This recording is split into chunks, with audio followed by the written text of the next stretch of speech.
மதுவிலக்கு போராட்டத்தின் போது உயிரிழந்த காந்தியவாதி சசி பெருமாளுடைய உடல் அவரது உறவினர்களிடம் ஒப்படைக்கப்பட்டு சொந்த ஊருக்கு கொண்டு செல்லப்படுகிறது.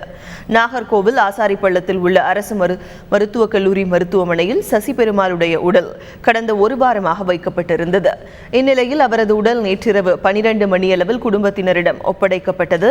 சசி பெருமாளின் மகன் நவநீதன், சகோதரர் செல்வம், மதிமுக பொதுச் செயலாளர் வைகோ ஆகியோர் உடலை பெற்றுக் கொண்டனர். அலங்கரிக்கப்பட்ட அரசு ஆம்புலன்ஸில் சசி பெருமாள் உடல் சேலம் அருகே உள்ள அவரது சொந்த கிராமத்திற்கு கொண்டு செல்லப்படுகிறது. சசி பெருமாள் முழு மதுவிலக்குக்கு தான் போராடினார். படிப்படியான மதுவிலக்கு அல்ல, படிப்படியான மதுவிலக்கு அவர் கேட்டார். அவரை சாகடித்ததனால் முழு மதுவிலக்கு ஒன்றுதான் எங்கள் இலக்கு.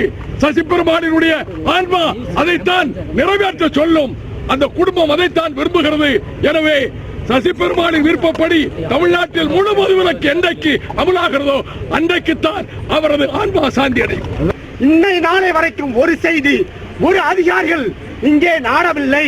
மீண்டும் நாங்கள் மனவரத்தத்துடன் மாறிக்கிட்டு இருக்கிறோம். இந்த சசி பெருமாள் உடல் உங்களது அனைவரும் அவருடைய அடக்கம் செய்ய இங்கே வந்து சேருங்கள் என்று கூறி நான் விடைபெறுகிறேன்.